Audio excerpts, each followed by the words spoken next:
Hi, Janet. Hi, Christine. How are you? I'm good. How are you? I am pretty good myself. I enjoy some snow. I know it's pretty, isn't it? I went for a walk and took some pictures, and it's pretty. I turned on my backlight and just took a picture, and it actually was turned into be a video, which I didn't know. So it had the streaks of snow coming down. It was really pretty. That's neat. Yeah.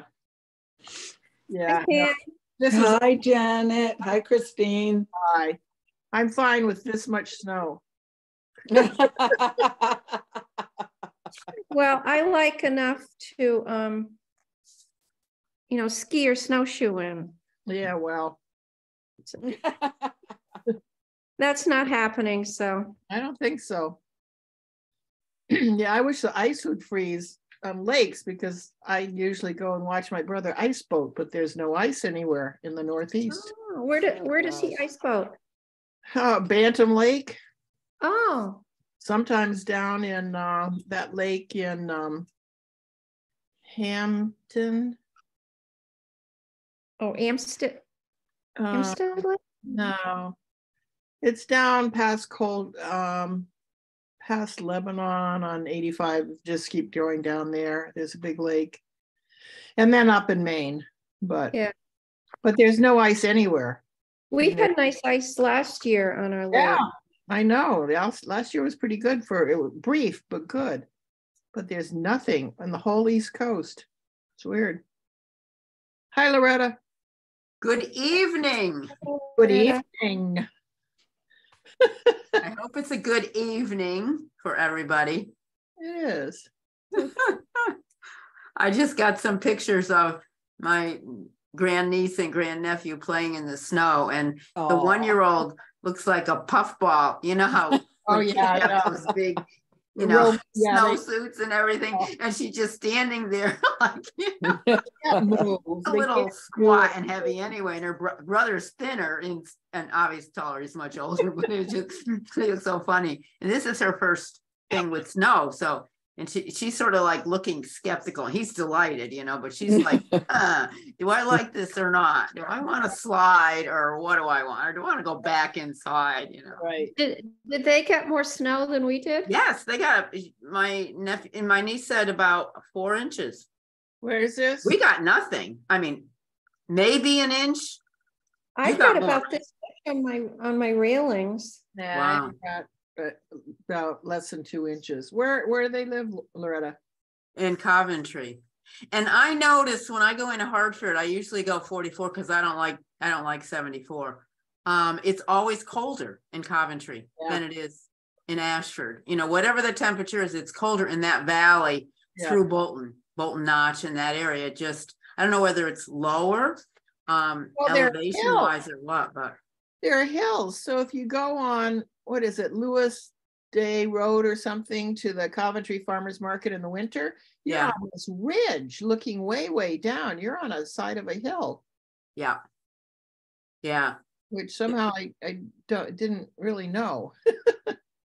Yeah, it's really funny how, you know, just driving a few miles makes such a difference. And there have been several times that they've had more snow. Also in Tallinn, my sister lives in Tallinn, and frequently Tallinn has more snow than we do.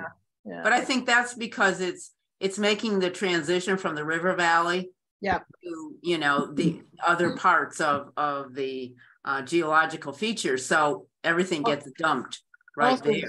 It's higher than we are. So if you're going to Tallinn, you're going uphill. Right. You're going up. Right.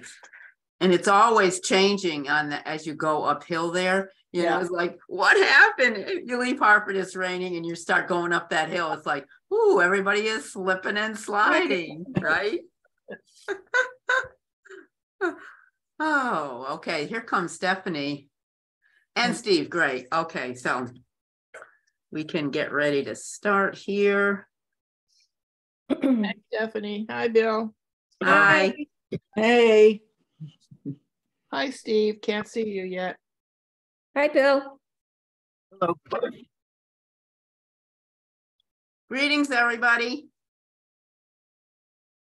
All right. I don't know, Gwen sometimes is late for work and everything, so let's just start and she can pick up because 7:02 according to my computer. Can you hear Steve? Steve, are you really here? Hear it. Okay.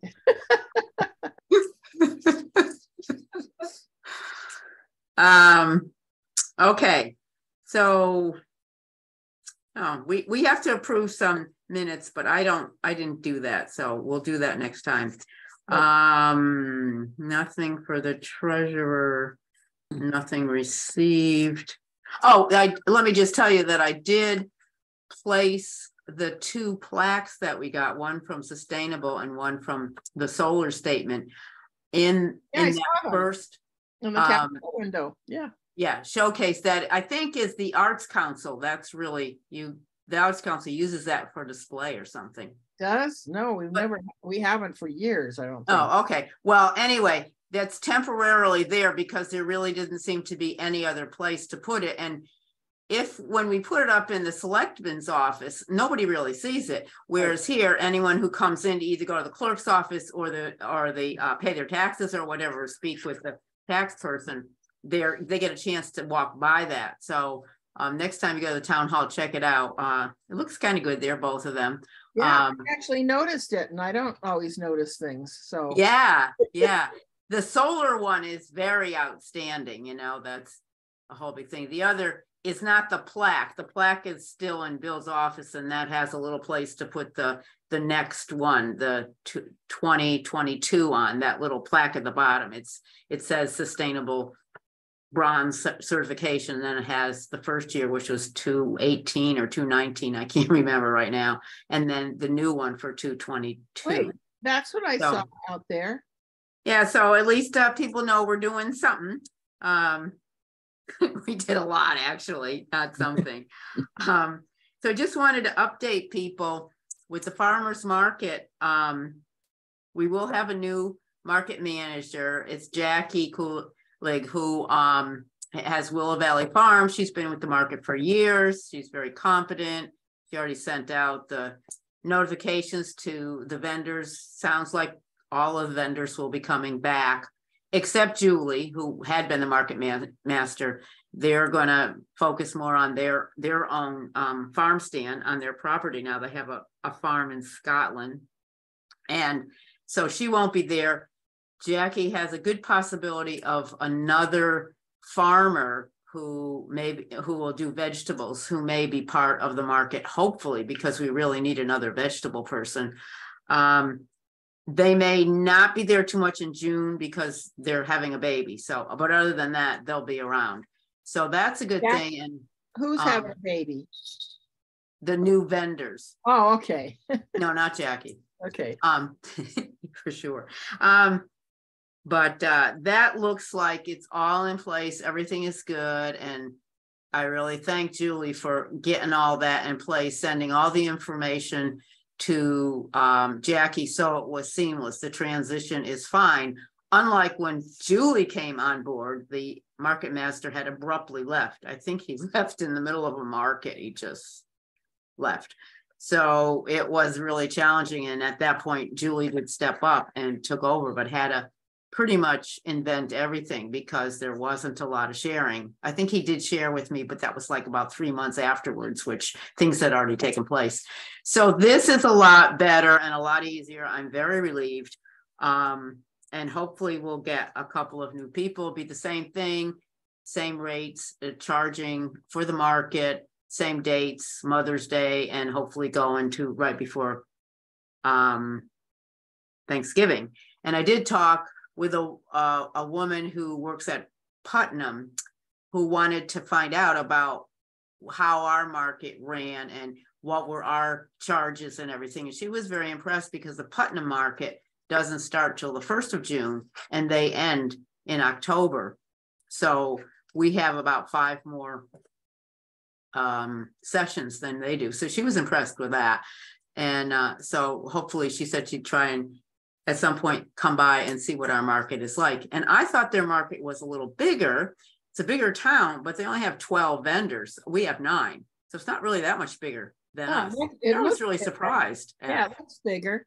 Yeah. So all that's good. It's in place. And I just put on, I didn't know if you had anything new, Steve, to report on the website, the Trails website, if you've heard anything more from them or had a chance to look at anything new. Maybe not, because it's been a busy time with the holidays and all that and the new year. That was a question for me, right, Loretta? Correct. I'm trying to get organized here. My camera messed up. No, one of the other hats I wear, another organization has kept me extremely busy. Between that and crappy weather we've been having, I have not gone out into the field, and I want to submit a good document, to them when I submit it. So I'd hope to work on that in the coming month. So okay, no problem. I just wanted to be sure, we didn't just lose track of it.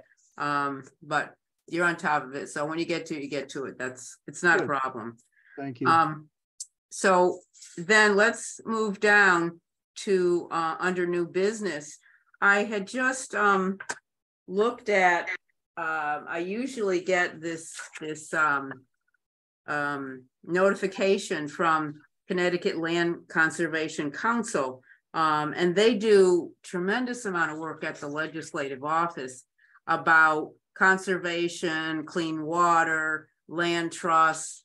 I mean, all the things that we're involved with.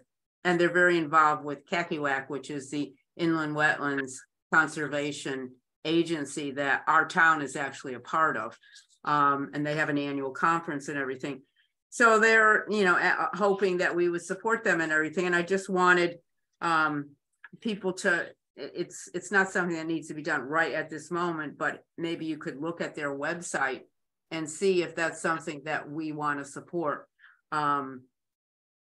And it would be $150, which we would have that money since we really haven't been spending anything. And I don't anticipate much for programming until after June, mostly because of all the COVID things and everything. And thinking about the things we might want to do would hopefully be planning for later on in the year. So that's one thing that I would like people just to think about, whether we wanted to partake in that. And then the next thing on the agenda is something that, another quick thing I just want to say is that the Last Green Valley every year does a spring outdoors. And what that this year they extended the deadline till February 6th. So if anyone is interested in thinking about doing anything, a walk or a talk or anything, to let me know, and probably we could submit something. Even if it were after February 6th, we could still get on their website. We wouldn't get in the printed thing. But just to think about it, and if there's something you might want to do, or I don't know, we could even talk about what we do with managing the Tremco Trail Link, hooking up with Rankin property and all that kind of stuff, whatever. But just think about it and see if you want to do anything about that, or anything related to outdoors. It doesn't need to be trails at all. It could be anything else. I was also thinking maybe I should see if Jennifer would like to be doing something with the pollinators thing, you know, like sometime in June, because she's through at school then. So it might be something that she could talk about all of the work that she's put in, how it's so grown in terms of starting out with just, Christine, when you put up your that was it. You were the only one, right, in Ashford? Yep. Yeah. And so now we have a lot. So that might be another thought. But you could do anything from March 21st through June 21st. So there's a lot of time that you could plan something. But if you want to have it in the brochure printed, it would need to be to them by the 6th. Okay. So all that. Let's go to the interstate thing, which is coming up. Janet, being on planning and zoning, mentioned that this was coming up and wanted to talk a little. So she'll fill you in a little bit. And I think everybody got the info from ECCD about that whole area when it came up maybe a year ago. I'm not sure. Anyway. 2 years ago. Yeah. Okay. So take it away, Janet. Yeah, so this, we had a public hearing in the end of 2020 on, if some of you attended, or maybe all of you attended, and the owner of the property by the Ashford Motel, which is in the special interstate interchange zone, has put in another request to change our zoning regulations. And the hearing on that will be at our February meeting on Monday, February 13th at 7. All the documentation is, you can, if you go to the planning and zoning meetings and agendas and look for the meeting documents, it's all in there. And I'll just briefly tell you what they're requesting. In our definitions, they want to add a definition for distribution center. And under permitted activities for the interstate zone, they want to add warehousing and industrial facilities, research facilities, including research development and testing laboratories or centers, and distribution centers. We already do list, we list offices for business, financial, professional, research, or skilled trade services. So I would think that would include research labs, but I'm not sure.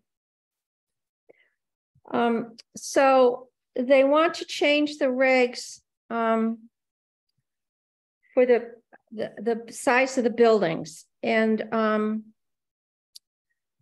for smaller buildings, 20,000 square feet or less, they want to change the frontage, the lot frontage from 200 to 100 feet. And they want to change the side setback was dependent on the size of the building. It started at 500 feet and it went to 100 feet. And it started at 50 feet and went to 100 feet, and they want it to just be 50 feet. And then they wanted, for buildings 20,000 to 250,000 square feet, they want the frontage to change from 400 to 200 feet. And again, we had a sort of a sliding side and back frontage that went from 100 and 200 feet, and they want that to go to 75. I would like to point out that a 250,000 square foot building is 5.7 acres or 4.3 football fields. Then they want to, and that's only one building, right? Yes. And there would be other buildings besides that one building. So this is a change in the zoning regulations. There's no proposed building going with this. Right. So then they want to add buildings greater than 250,000 square feet to have a lot size minimum of 15 acres, lot frontage 400 feet, and side and rear setbacks 100 feet, unless the lot line is shared with an adjacent residential or agricultural use, and then it would be 200 feet. They would increase the minimum open green space we have as 10%. They would increase it for this large building to 30%. Yeah, right. Let's see what else. Okay, and then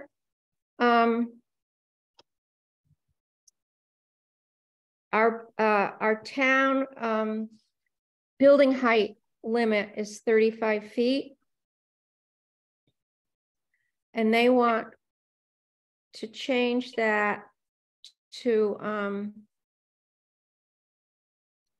let's see, buildings in excess of 35 feet, but not more than 75 feet shall be permitted when the following criteria are met. 1, at least 30% open green space, and 2, distance between the lot line and any such building shall be no less than the proposed building height or required setback, whichever is greater. So that's their proposal.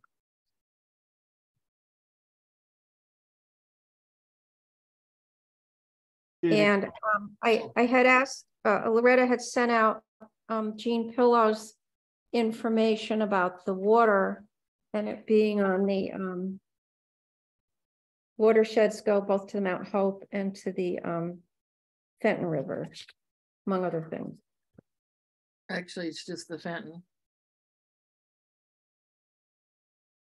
Just the Fenton? I thought it went into the Mount Hope too. No, according to what I read from her report, it really just feeds into the Fenton, which is still Willimantic's water. And it's still water, which is the whole big deal. It's still water. And it's still forest land, and it's still all those things. Her report is just phenomenal and very comprehensive. And my question is, so what did I see that this was just sent to us, Loretta? So this has not gone to planning and zoning? No, that's already at planning and it went to planning and zoning 2 years ago when the original, the first zoning change was requested. Oh, Jean Pillow's report did? Yes. Oh, okay. It hasn't changed. I mean, in 2 years, it's still basically the same thing. So planning and zoning has access to that, as does the person who is submitting this proposal. It's the same thing, really. I mean, but is that in the meeting materials for this coming meeting? It is not yet. I requested that it be so. Right, because if it isn't, then it's sort of like in the background still. And I think it has to be very much in the foreground. Mm-hmm. So Janet, what's happened in the last 2 years? Was it denied earlier? Oh yeah, we denied that original one, remember? Well, we denied it after the hearing. It was denied. And public opinion made big impact, but there were a lot of the issues. One of the issues is fire department. We have a 35 foot height limit because that's where our fire department can go. They can't go higher. And Wayne Fletcher, who was fire chief at the time, he no longer is, wrote a letter against the changes. People were concerned about the water, the traffic, the night sky, whether the interchange was sufficient for the big trucks. What else? Water, also use of water. Some people said the wells along 84 are not robust, and they were concerned that anybody who went in there and used a lot of water would impact their wells. And traffic on 89, big trucks going down. Right.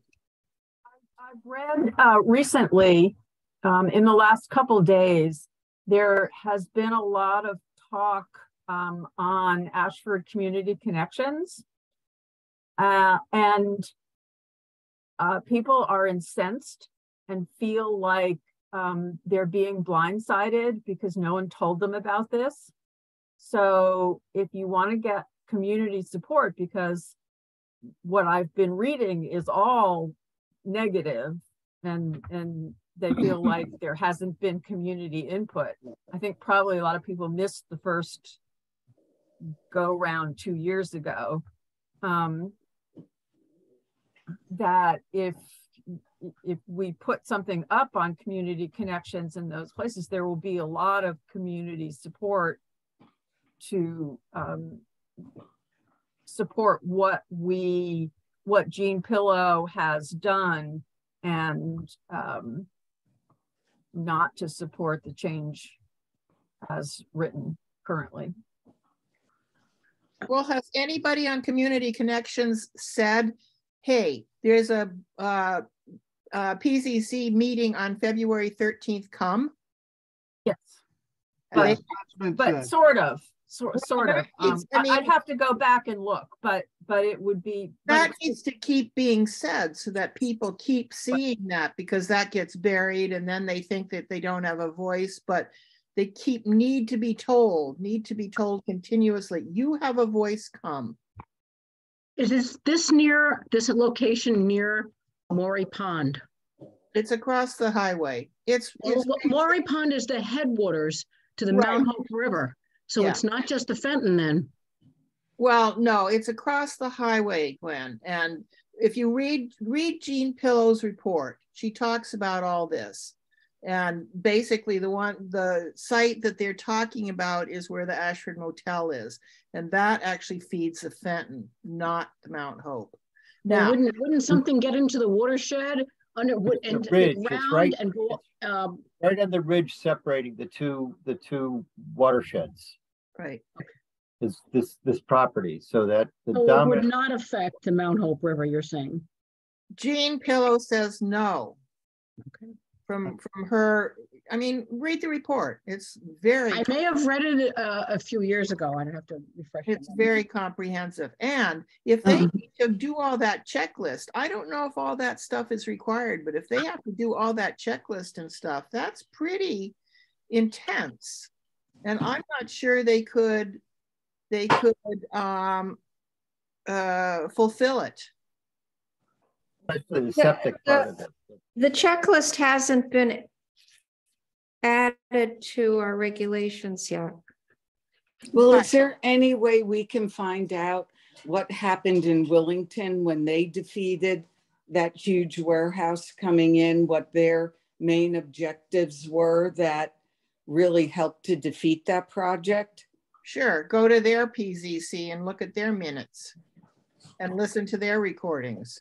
Okay. I think it was community support, Pam, which Willington is really good at getting people out when there's something that affects the whole town. And there's been a couple of other things like the gun range, for instance, right, years before that enough people spoke up, and more importantly, enough people went to the hearing Right. Right. Right. And But so sounds it like seems people, to me, anyone who is on Ashford Community Connections, if you could yes, just say the forum yeah, for this is the planning and zoning public hearing meeting on such and such a date. Your concerns will be heard by planning and zoning. You have an opportunity to speak up, and to just complain or say something on a website is one thing, but if you show up, that's going to alert the planning right. and zoning members, because they're paying attention to what the town says. Well, any commission does that. If you remember when we went through all that Langheimer thing, well, certainly Gwen remembers that. There were so many people who showed up at that meeting that all of the planning that they thought they were going to do, having this property be sold, was squashed. There was, there was just such desire by the residents that said, no, we don't want this. We want this to stay the way it is. So I think, if you're on this website or someone who goes on it a lot, just to put it up there and say, here is your opportunity. We know people have strong feelings about this. Get yourself to the meeting and just say, I'm opposed to this, or I don't like it, or I don't feel that, the decision should be made by a majority voice of the townspeople. And Wellington also had a petition. I was one of the people who signed against the whole gun place. They were going to have it. I don't know why they picked Wellington of the whole state, and they wrote a lot of letters. Yeah. So the last iteration of this, I wrote a long letter. Tony Paticchio wrote a long letter. I'm going to tell Tony to resubmit that letter with an updated date, because it's virtually the same issues. And I will submit my letter with an updated date, because it's virtually the same issues. And that will be, I'll be able to summarize that at the meeting and raise these concerns, which were all the dark skies, the traffic on 89, the communities on 89, the water, the whatever. That's what I was going to ask, if you could maybe send us a copy of your letter. That would help us to write letters, for talking points and objections. Yeah. Okay. That'd be great. You should note that, like Loretta said, this is just changing the regs, so that there's no proposal for building. But that's the first step that you have to take. And it's, in Wellington's case, they actually had a proposal, if I'm not mistaken. And that was done after the regs had been recently changed. Right.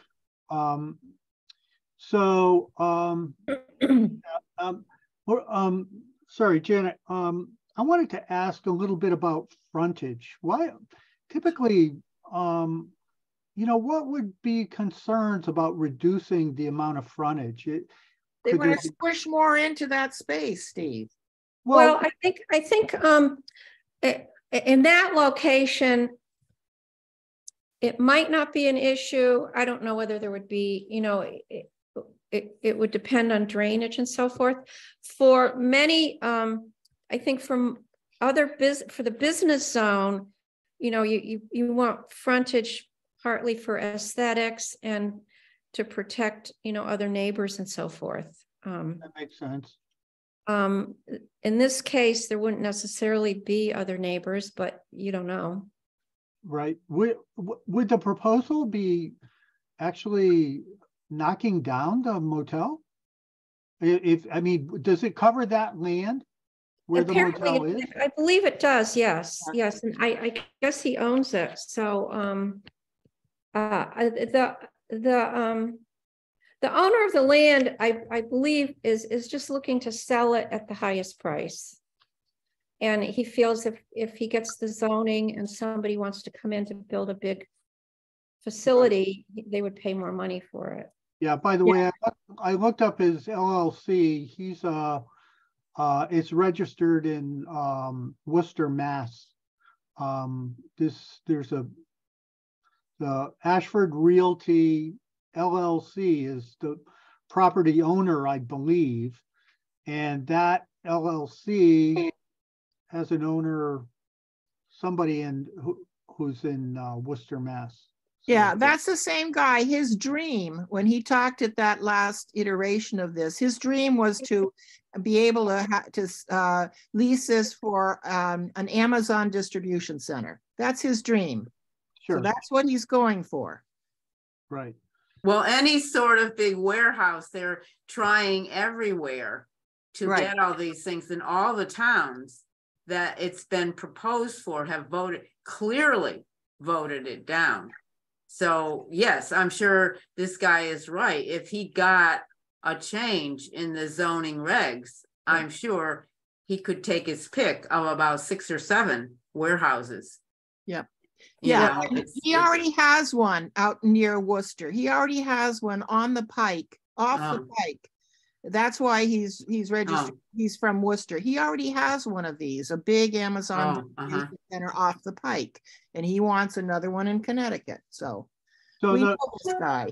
So if the regs change, then you're bound by whatever the change is to the regs. I mean, as long as it meets those regs, then something could be built with PZC oversight too. It would have to, it would be a special permit. Of course. So they would have to submit all their details, and it could be tweaked, or they could request extra things from them. But they'd have a leg up. If it's in the regs and they meet the regs, basically. Yeah, they have a leg up. They're on their way. So Janet, do you know, I know Wellington's not your business, but was that the case in Wellington, that it had met the regs and it was a proposal before the PZC? No, I think in Wellington, they wanted to change the regulations, and they didn't declare a specific company that wanted to go in there. But is that also necessary? Is that necessary? Like even no, I think the proposal was like ours, to change the regulations without a specific proposal of what wanted to go in there. See, the thinking behind that is, if they can get a change in the regulations, the seller can say, look, this town is open to this. They've changed these regulations recently. So if you go in there, promising all these things, you stand a good chance of getting more of what you want. I mean, that's the long-term thinking on all this. Whereas if, now if let's think, when this is defeated, it will be 2 defeats. So when people come knocking on his door about, this is what I'd like to do, they have to look at the handwriting on the wall that says planning and zoning twice has voted down these zoning changes that would make for bigger buildings and more freedom for the new buyer. So I think that's important to understand. And probably the average Ashford resident doesn't understand, okay, like 2 years ago, that was voted down, so hip, hip, hooray. What it means is we have to stay vigilant, right, and keep on looking at these things, because they're not cut in stone. They're subject to change. And so you have to keep aware of all this. It seems to me anyway, that this is, again, an opportunity to educate people and say, this is what can happen. You can't rest on your laurels if something has been defeated once, because there can always be another person coming along with even bigger and better ideas of how to really help the town, is what they say, because then we'll pay a lot in taxes. Right. And we'll pay a lot in destruction of our land, which is the thing that's not said. And that's the thing, as the Conservation Commission, that's kind of our area of saying, well, we're here to as much as possible to protect our land and balance it out. You know, we don't want obviously the town to go broke or anything, but there needs to be some balance. So when these things happen, yeah, I think it's up to us to make a statement. Yeah, Stephanie. As a conservation commission in the town of Ashford, we be willing to make a statement or write a letter, not only to planning and zoning, which we could all do and do as a group, but also to put it on the public websites that people are looking at so that they can see that, in fact, there is a group who is behind you. And if you have any questions, you can get in touch with us. We'd be happy to help you write letters, or, you know, here's the information about attending the meeting, and we encourage you to do that. As a group, would we be willing to? I'd be worried about that. As a town commission posting on a public website, I think that crosses a line that we don't want to cross. Yeah. You know, as individuals, no problem. Yeah. But I think as a commission, doesn't seem right. You know, that because we're supposed to be sort of apolitical, right? And right. And you know, that would cloud that a bit. Yeah. It seems like one of the things that we could do as a commission is to send a letter to planning and zoning, encouraging them to pay careful attention to the report that was compiled 2 years ago by ECCD. Yes. I think that's something that would be within our ability to do that. Sure. How do other people feel about that? I think that would be great. They do have a list on, she does have a list of things on that, concerns regarding water distribution, water usage, septic system, and so on, that maybe these things could be considered by the Planning and Zoning Commission. And I think I think those things that were listed there are taken either from our Ashford plan, open space plan, or from the POCD. Those lists, is that what you're talking about, Bill? Yeah, but I thought Janet said that those were not considered on the. I'm sorry, I don't understand. No, they didn't accept the recommendations. Jean Pill had sent these recommendations out that said, you know, her recommendation would be to have the person who is applying for all this fill out all of this checklist. Planning and zoning didn't make that a part of planning and zoning. Well, yes, and not because we rejected it, but because we've been busy doing other things, and we haven't gotten to this regulation yet to change it. So I just point out that there are other things that happen with a quote unquote distribution center. I mean, it affects the infrastructure in town for sure. You know, we probably need a bigger fire department to manage something like that. Yeah. More trucks, or bigger ladder trucks or whatever. But also, you know, you got to think about, you bring in a lot more people. We could be pressuring the housing market. You know, the need for maybe lower income housing could be greater. Then there's traffic.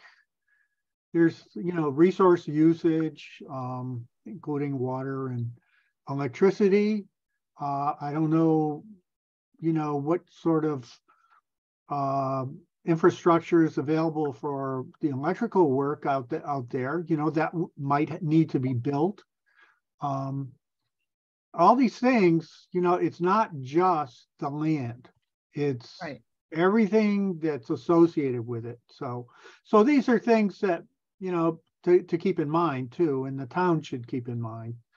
But then also, I don't know if you've been out there, but Laurel Sanctuary, that's part of Nipmuc State Forest, is out there. I think that's pretty. Yeah, it abuts, the state forest abuts this land. Yeah. But I think the Laurel Sanctuary is Mountain Laurel Sanctuary is very just north. It's just north. Yes, it's close. It might even be attached. Yeah, I think it is. It might abut, and that's a subsection of the state forest per se. It really special place. I don't know if you've ever been, but it's gorgeous. Yes.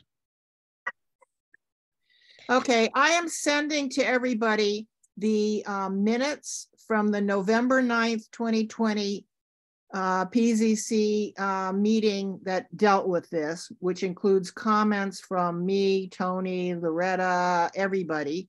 And then I'm sending, along with that, the letter I wrote following that meeting that outlines my difficulties with the thing. So it pretty much has all the stuff that is problematic. You should also send, you should also send the December 14th, 2020 meeting, because the hearing was right. I'll have to pull that because I didn't pull that. Well, you know, if you submitted it, it should be on the town website too. Yeah, I know. It's just easier. I'll just send it. Sure. Yeah. And it's important to keep our dark skies dark. And I don't think that's a political issue. Yeah, that was an issue that was brought up by several people. Again, this is old stuff. It's the same exact issues that were dealt with in 2020. All right, that's so great. We need to just hammer again those same issues. They haven't changed. It's really good that people are care about these sort of isolated little pockets of town that border on another town, where it seems like all these development areas, you know, industrial or whatever, the really bad stuff ends up on a town border, as if nobody really cares about the edge of town, you know. I'm not saying that's the case, because obviously it's not in Ashford's case, but commercial zones are often located on those borders. It's crazy. Right. And we should care about Willimantic's water. You know, I mean, we go to Willimantic, we should care about that. It's not our water necessarily, but it's Willimantic's water. We should care too, as good citizens. The whole and all of that water runs through our town also. You know, on the way to going to Willimantic, it's in many people's backyards, or they have access to it, or they might use that for fishing or swimming or whatever. So it does affect the University of Connecticut. Oh, absolutely. The Fenton River goes their wells. That's their water. Yukon's water.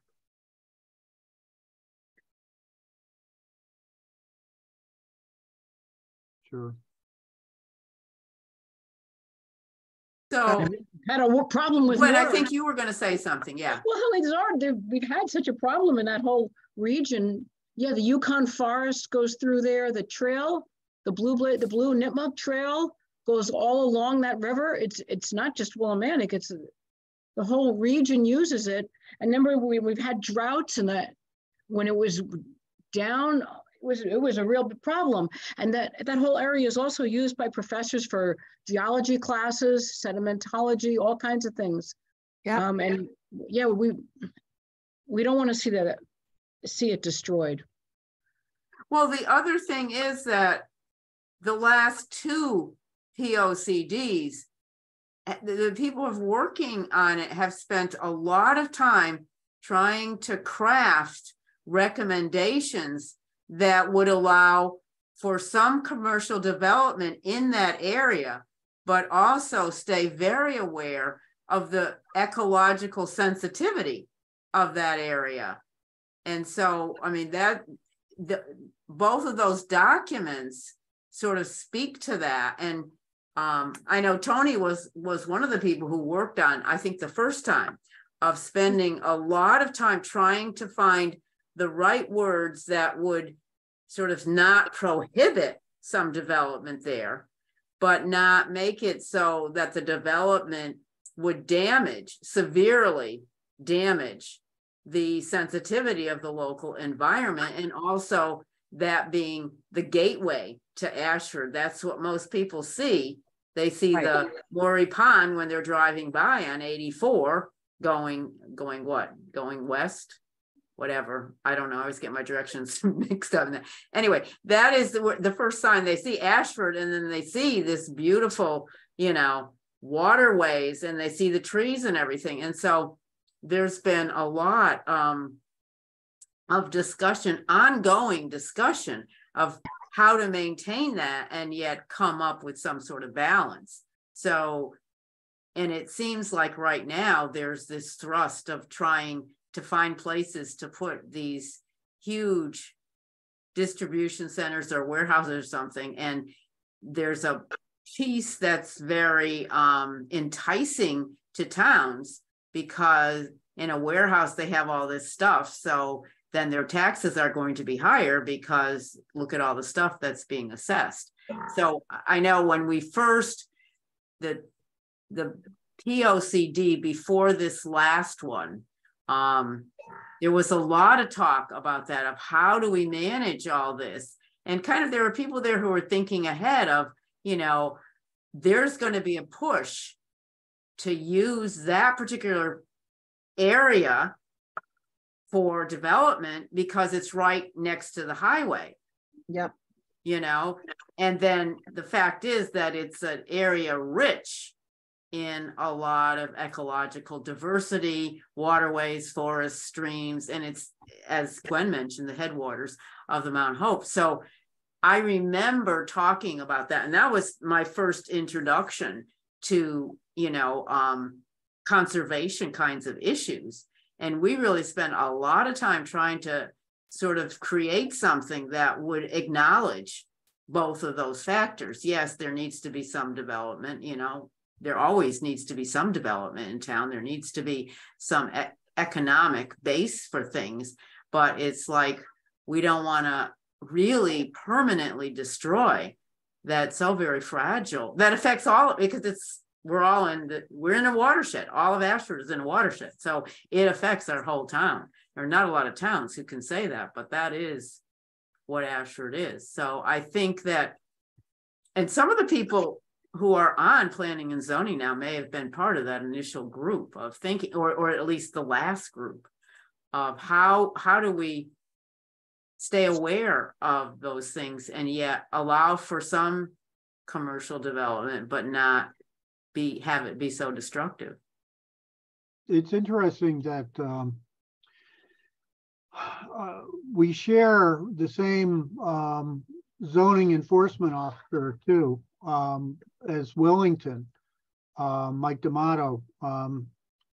Might be interesting to understand what he thought about the Wellington project, or what he thinks about this proposal too.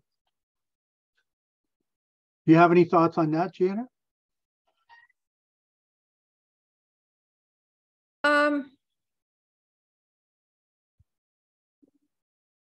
Mike generally guides us in what the law says, what we can do, not so much as giving opinions about what's right or wrong. How do I say this? He gives us more objective information rather than a lawyer. He does the legal stuff. So he doesn't tell us that he cares or doesn't care. He tells us what we can and can't do legally. Right. Am I right, Janet? Yes, exactly. I'm sorry. I was nodding my head, but I didn't say it. Yes. I think it's an ongoing issue that is going to keep cropping up and recropping up. Well, I think as as planning and zoning, we have to balance the rights of different groups to do what they want, but also how do you protect other people? And it's a constant, I think, discussion. Some people hate to see a solar array. Other people really want to promote them in town.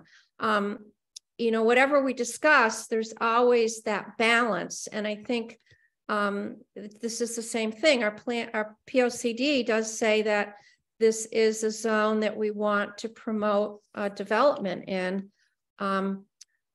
But people's definitions of what is sensitive development are different.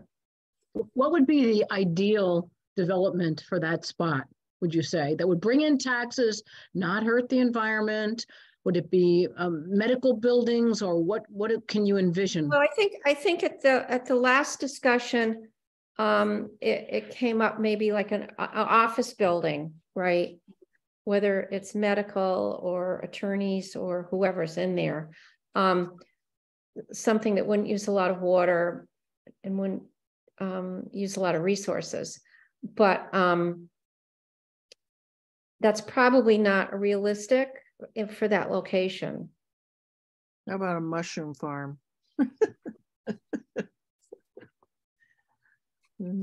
So the owner in his letter mentions that he had tried to promote other things and nothing, there wasn't any interest in it. Well, but, he also said last time that there wasn't any interest in it at the level of income that he wanted is the issue. I can't. Yeah, I don't think he doesn't this time, but he lets that out in when he talks. It's not our job to give him income. Give him income, but I think we do need to be aware that the POCD does list this as a zone to be developed, and so do our planning and zoning regs. And we do have we have a page, I think a page and a half of permitted uses. So there's lots of things that could be, it's a whole page and another one. There's lots of things that could be put in there.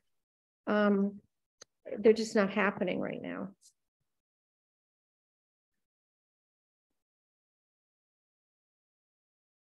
So, go ahead, Chris. So the Willington one, that was supposedly the one that was for FedEx, right? It was going to be a FedEx thing.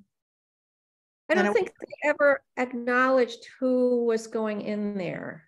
So I'm looking at the PZC meeting minutes for November 15th in Willington, and it's all about they're very long. It's about basically what could be a FedEx place.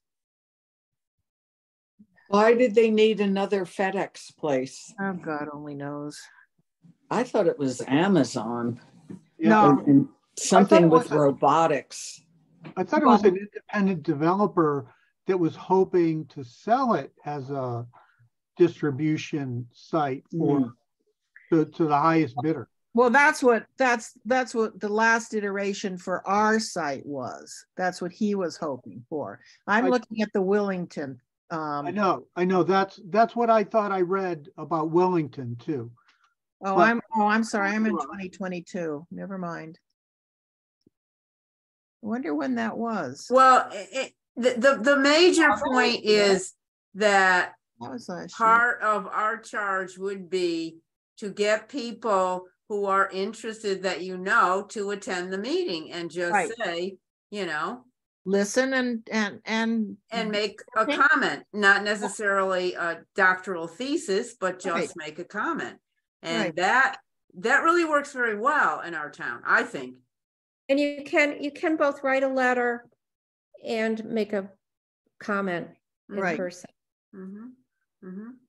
And I think in this particular situation, we have that very valid documentation by Jean, who is an expert you know, saying that there are some major problems here and you have to pay attention and be aware of it. And so I think that's good data to use and to ask the planning and zoning to pay attention to what they already have for information. And if there are several people at the meeting, to be aware of what the residents who care enough to show up are saying. Yeah. Will this be a public meeting? Yes. I mean, in-person meeting? Yes, it is. What? Which means that it's down in the town office buildings too, which means it could be really crowded, which is No, our meetings are on Zoom. Oh, it says public. Really? It said town It's a public. office. Where are you seeing that? I saw that in the agenda. Did I? Is it hybrid? I think most meetings now, if they're No, in person, they're going to be haven't gone- hybrid. We haven't gone to hybrid yet. Okay. Public hearing. But our meetings have been on Zoom. I Yeah, thought I saw it was at the town. Oh, it's on the calendar. I saw it on the calendar on the town hall calendar. Hybrid's likely a disaster. It Well, the depends on your point of view. calendar, you know, the website is not I know. being updated Yeah, as but well as it might be. Right. But the last public hearings that they've had, it's been hybrid. That the one on the art funding. This is a planning and zoning public hearing, not a town Oh, I see. hearing. Yeah. Now, do you think their attorney will be there? I'm Oh, sure. absolutely. It's a pretty formidable opponent. Amazon is really No, it's not picking up more Amazon. power. Guy, see it's just this pandemic. guy. It's not Amazon, Gwen. It's this guy who Okay. wants his land to be used by, The owner, Ah. it's the owner of the property. right, who's not. Okay, we don't have Amazon coming in saying they want it. No, No, You no, want to there's make- nothing on the table that says a company is wanting to put up something. he The wants- landlord is saying, I want looser regs right, so I can then sell the property for a greater profit. That's, right, or I can sell the property. or Maybe lease, say, or even lease it. Yeah. And the for greater property profit. owner is Ashford Realty LLC. But it's this guy. It's that same guy. Yeah, it's the same guy, but. And it'll be his Not a same listener. lawyer. And they're not that formidable, Gwen. That's good. So read what I sent. I just sent you Okay. 3 things. Just read them and you will know the major talking points that will be dealt with and whatever. And I'm gonna ask Tony to resend his letter and, you know, so it'll be a good discussion. All right. Fire chief sending another letter also? I can't hear you, Stephanie. Is the fire chief also sending another letter, the new chief? It's a new I chief. don't know. Isn't that Paul Varga? Yes, it's Paul Varga. So, They were supposed to be contacting him, so. okay, so anyone who wants can send a letter or attend the public hearing. Right. Yeah, that was the 13th, right, Janet? February 13th? Monday, the 13th, yeah. Yeah.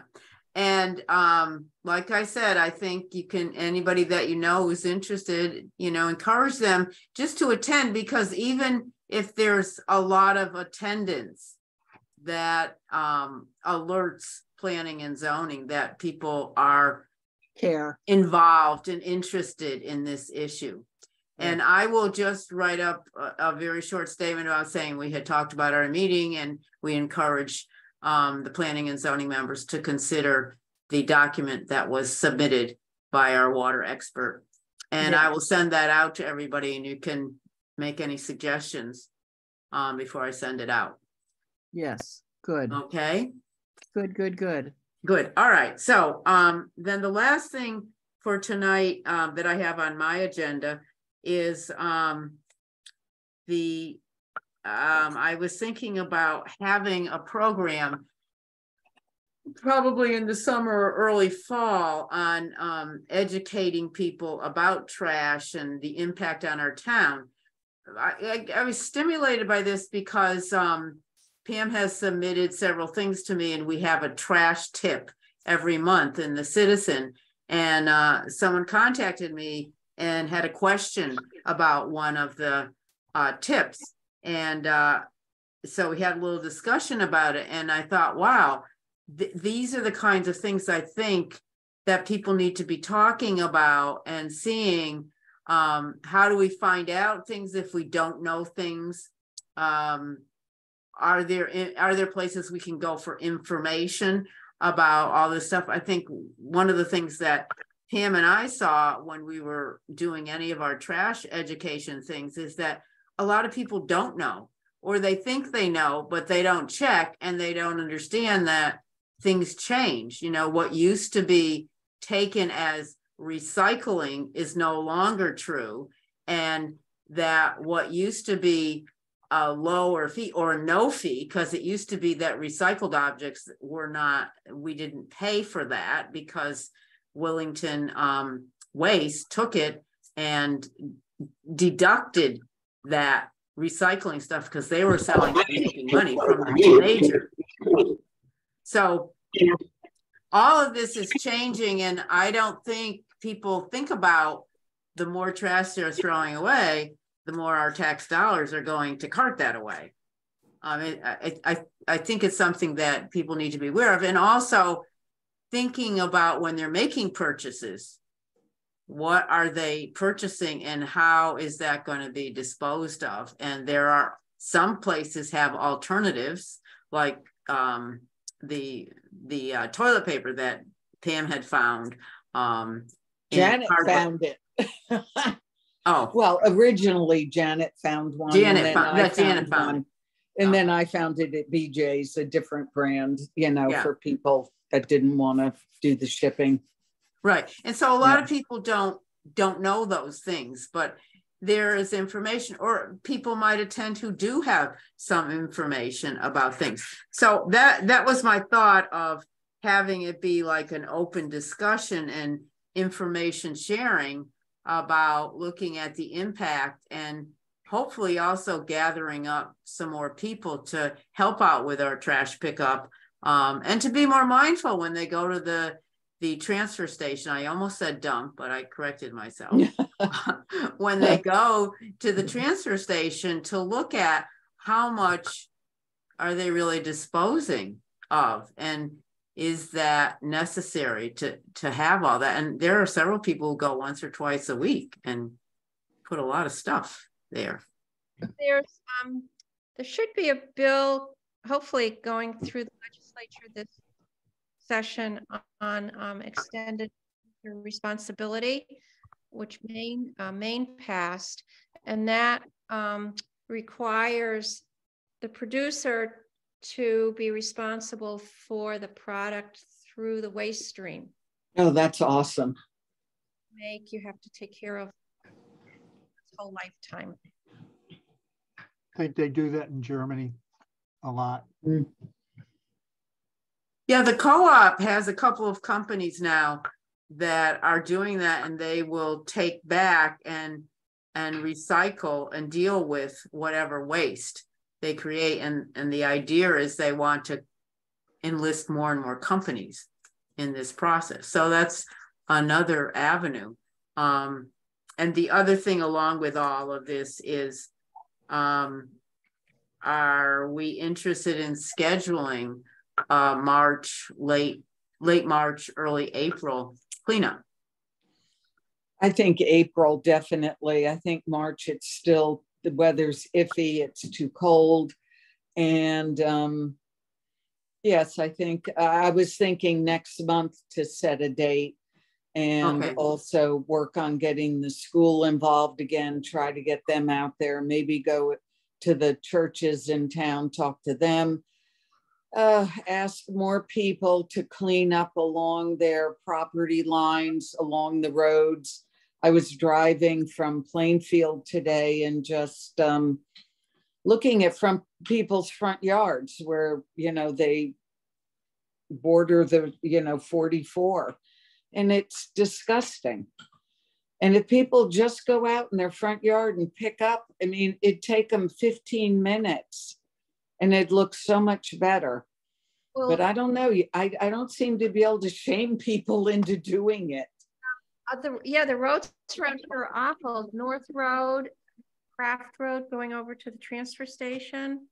Oh, God, yeah. Because Perry Hill Road. All of them, all the roads are a mess. I was looking at the April calendar for another event, and Easter is the 9th, and Palm Sunday is the 2nd, and Earth Day is the 22nd. So it's kind of a busy month. The 16th is Orthodox Easter. So the 16th is Orthodox Easter. Earth Day is, right in the same theme, but Earth Day is Saturday this year. Some people get involved in Earth Day events, but it might be a good day to do it. Pomfret does their cleanup around possibility might be to do it on a Sunday of that weekend. The 23rd? Yeah. That sounds perfect.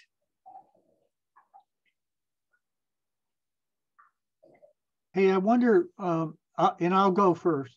I'm just kind of curious, how much garbage everybody and recycling people generate? In our household, I think we throw garbage, things that go into the garbage container at the transfer station, away about, what are they, 16-gallon or 15-gallon plastic bags, just a regular one. I do that about once every week and a half to 2 weeks. And then recycling is typically more often, like one wastebasket full about every week. And I do separate things like bones and things like that. And those I sort of don't count as trash bag. I'll throw those out as needed. And then of course we compost. We compost a lot. I'm just wondering if maybe you guys have a sense for what you do. About 40% of household trash is food waste, and biological things. So if people just composted, that would make a very big difference. Yeah. And if they use plastic bags for their trash, that would make a big difference too. Right. Yeah, composting is and you have to do it more often if you throw that food waste in the garbage, Yeah. Kind of crazy. The Ashford Clean Energy Task Force is looking at that issue with food waste. And actually in the last Citizen, there was a recycling tip about doing that, different ways to take care of food waste. And there's going to be a demonstration of what do they call it? Janet, what is it? Green cone. Green cone, where you actually are able to, in your own backyard, incinerate everything, including bone, meat, dairy.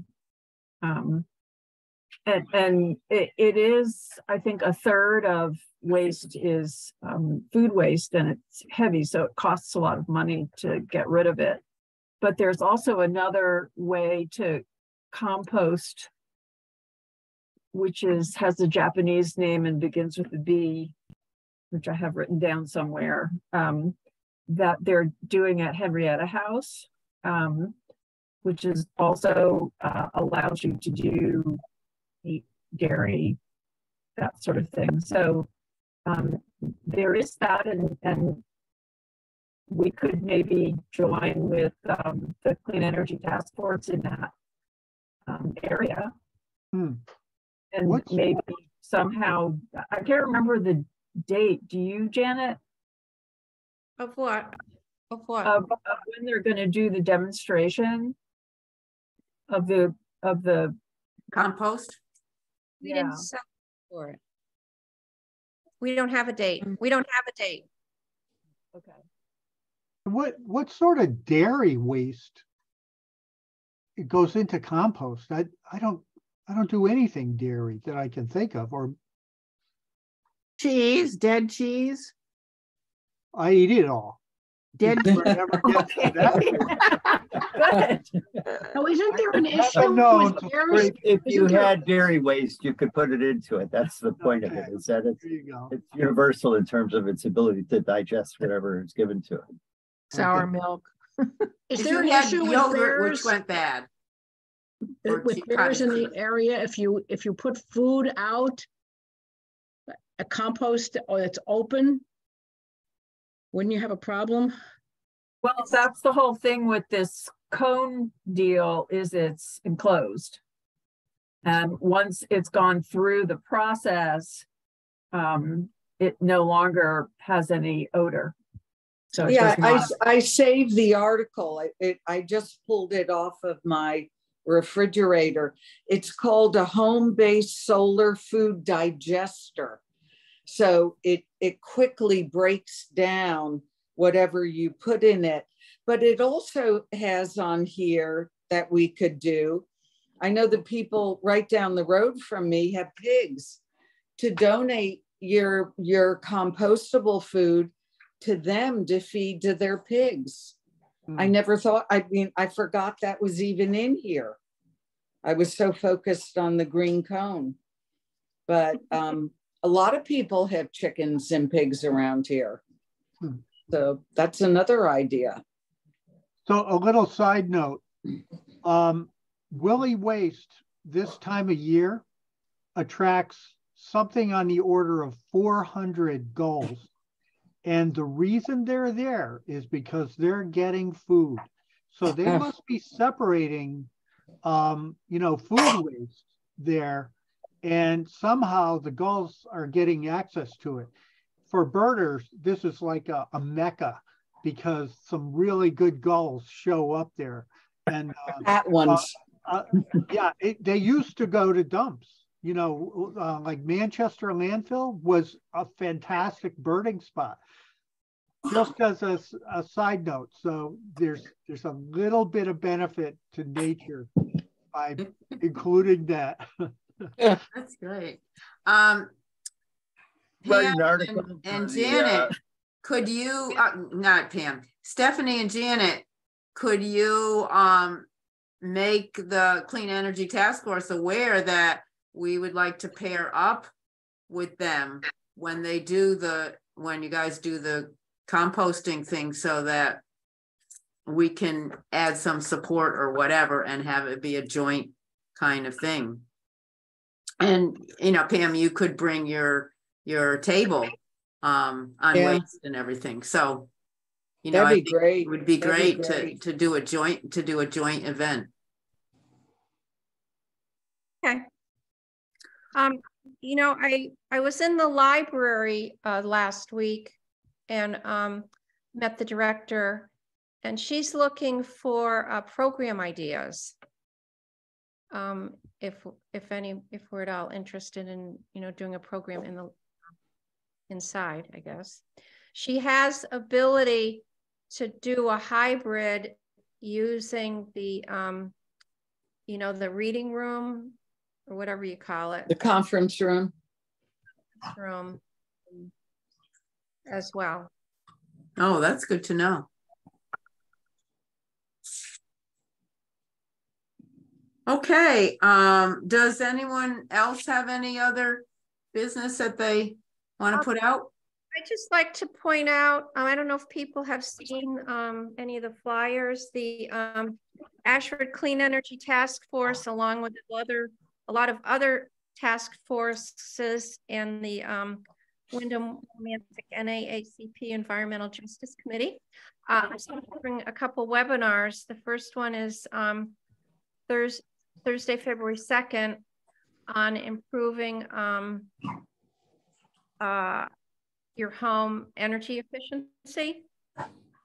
And there's one on March 2nd on heat pumps and how they can work in your home. I send people links for those if you're interested. Yeah, put that out, please. Okay. Anyone else? All right. Well, okay. So that's about it. And we'll meet again the 4th Monday in February. So, and I'll send out a little letter that you can sort of suggest certain things on. And probably we'll all see each other again on the 13th of February. Absolutely. With a vengeance. Okay, everybody, have a good rest of the evening. Thanks a lot. Bye-bye. Good night. Good night. Good night.